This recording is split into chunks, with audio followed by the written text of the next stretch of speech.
We have Donna Stelling Grenet, the president of the Association of Proprietary Colleges.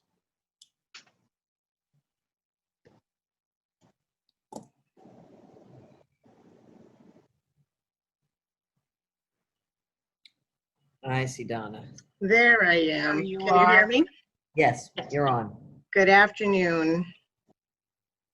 Assemblywoman Glick, Senator Stavisky, thank you so much for this opportunity to present this testimony on behalf of the Association of Proprietary Colleges. My name is Donna Stelling Grenet. I'm president of APC. As you know, APC represents the interest of 12 privately held, primarily family-owned proprietary colleges that are committed to educational excellence, access, and affordability. APC member colleges, like their peers in the public and independent sectors of higher ed, are not immune to the effects of COVID-19 pandemic and have done their best to maintain stability for their students, faculty, and staff. More than half of our member institutions are located in the Metro New York City area and have experienced financial losses, as well as trauma from the loss of faculty and students or those close to the institutions.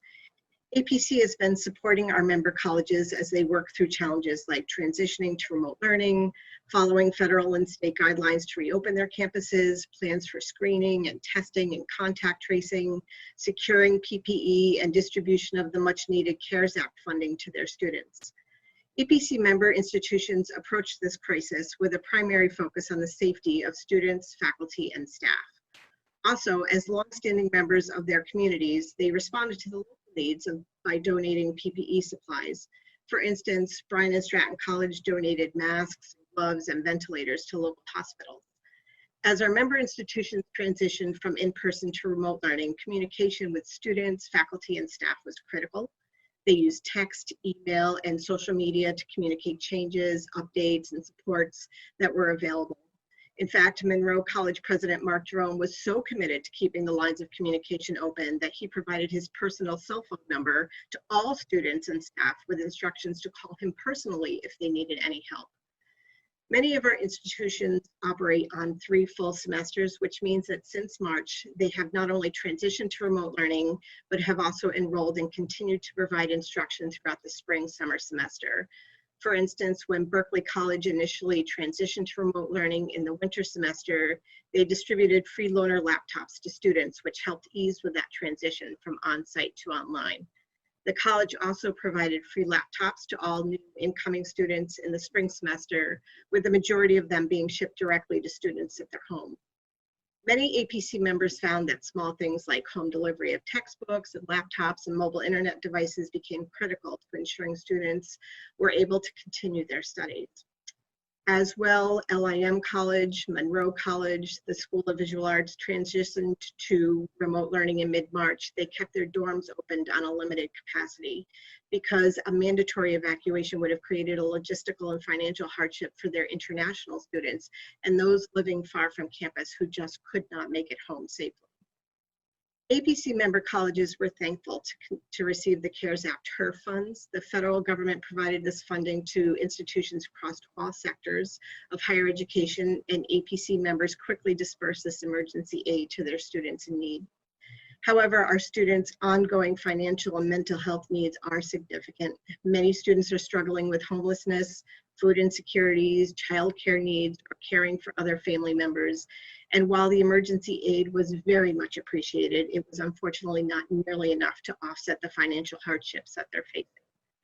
So this means that state aid programs such as TAP and ETA are especially critical now, and we would ask the legislature continue to support these programs. So looking ahead to fall, APC members are submitting their reopening plans to the Department of Health.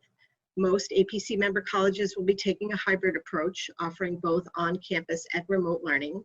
They are, of course, following all state and federal guidelines, including screening, testing, and social distancing protocols, limiting classrooms and dorm capacities, and when necessary, prioritizing the return of classes that require a more hands-on or in-person approach, or for students that struggle more in a remote learning environment.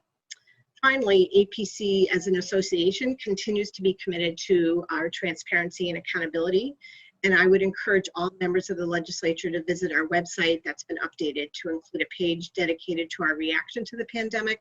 And it includes links to stories about our members in action, their COVID-19 information websites, and their HERF disclosures as well. This pandemic is straining every aspect of life in America, and it is testing the strength of our communities. And as we continue wading through these uncharted waters, APC member colleges will continue to serve their students to the highest standards possible, and will work with state and local officials to get through this trying time together. With that, I am happy to answer any questions you may have.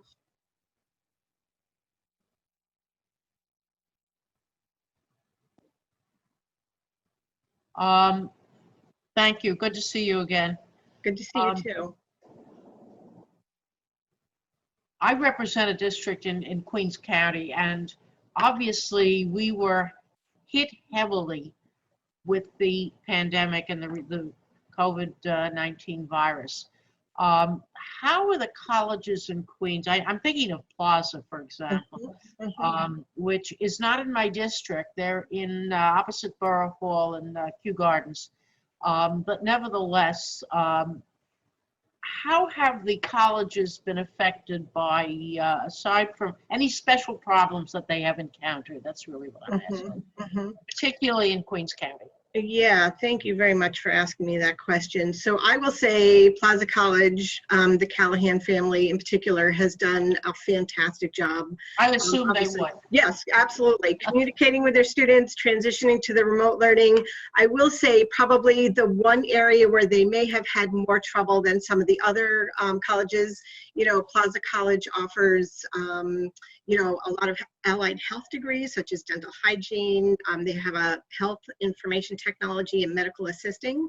And these programs require a really high level of like hands-on clinical experience. So, you know, but the Callahans, being resourceful and innovative as they are, adapted a lot of their curriculum to like a multi-module virtual simulation lab technology. So that allowed students to really continue that externship-like hands-on clinical experience from a remote format. So it was really very interesting. But, you know, I would say overall, our colleges hard hit, obviously, but doing an outstanding job of pivoting and serving their students and, you know, just making sure they're continuing to meet their needs. Yeah, because obviously Elmhurst Hospital, for example, is in my Senate district. So we are particularly concerned with areas of Queens that were heavily hit. And I've known the Callahan family for a long time. I've gotten to know on a less close basis the Jerome family. And I would assume that they are doing an extraordinary job because these are family institutions. How have they benefited from the CARES Act? Have they been able to benefit from the CARES Act? I don't know how many of their students are Pell recipients, because that obviously is the basis. But nevertheless, I would assume a large number are. And have they been able to take advantage of the CARES money? Yes, absolutely. So I would say about 75 to 80% of students that attend APC member colleges are Pell recipients. So many of our member colleges received the CARES Act funding. They were very grateful for it. Colleges took different approaches. You know, initially there wasn't a lot of guidance about how to distribute this funding to our students.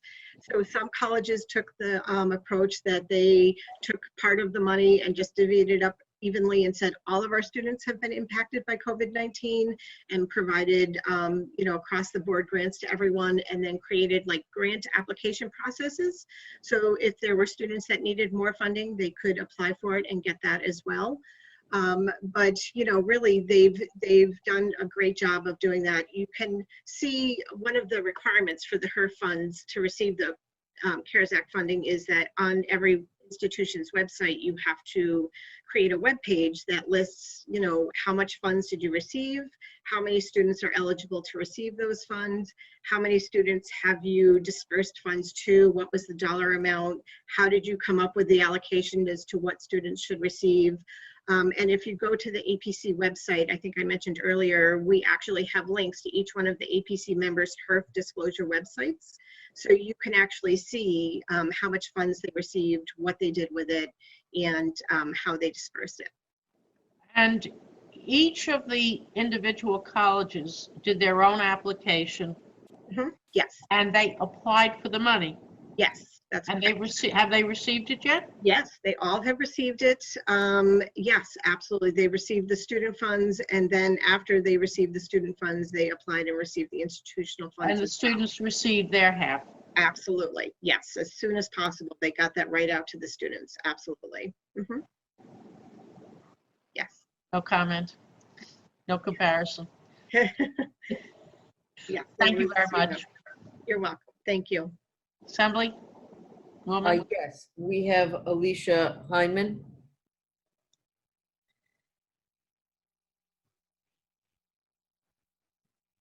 Alicia, your hand was up? Yes. Yeah, I'm there you- here. Sorry, I had to press the button. Hi, Donna.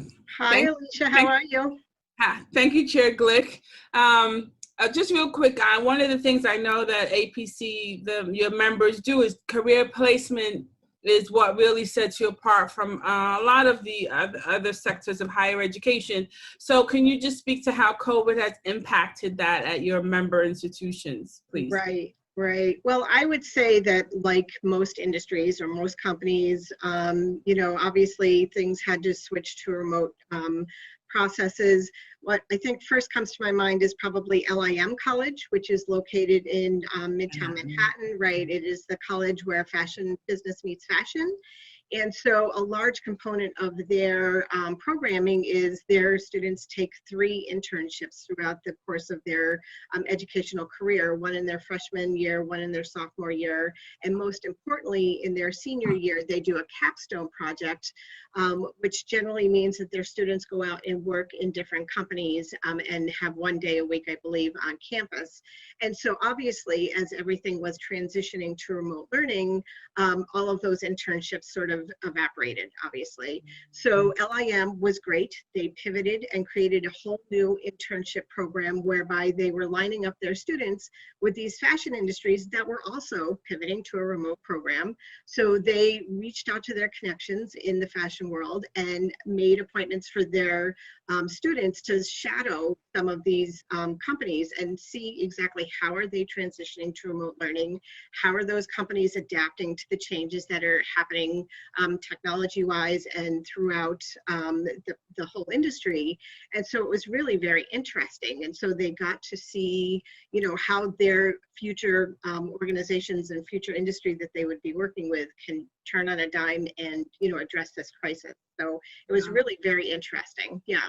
That would be interesting for them, especially because a lot of us were shopping online. So Yes, exactly. But, their students got to shadow with, these companies, these branding companies, whether they be in retail or design, and, see how they were adapting to this whole process. So it was very interesting. Okay. Well, thanks, Donna. You're welcome. Thank you. Thank you, Chair Glick.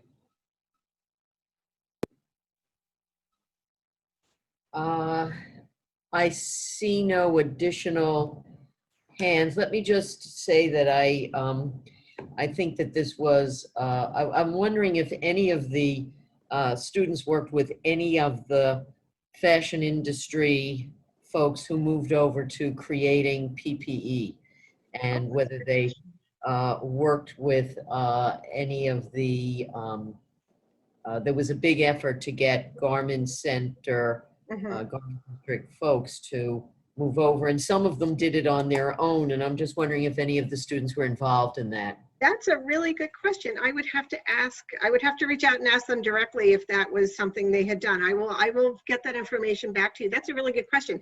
I will say, initially when the governor was doing this whole, everyone should be wearing a mask initiative, and he was talking about, he had a program where he was a competitive program where people could do different mask designs and so on. And I know that a lot of the LIM students, participated in that governor's program to design masks and so on. So I thought that was really very interesting. But I will find out if any of them transitioned to a company that was designing PPE. That would be an interesting question to ask. Yeah, our borough president is very involved in trying to maintain a vigorous garment center Yes. in New York. Mhm. And of course, we have, FIT there, but LIM obviously does a lot of great work. And I'm just Yes. wondering, because it was both a way of keeping people employed, Mhm. because some Mhm. of these organizations got PPP. Yes.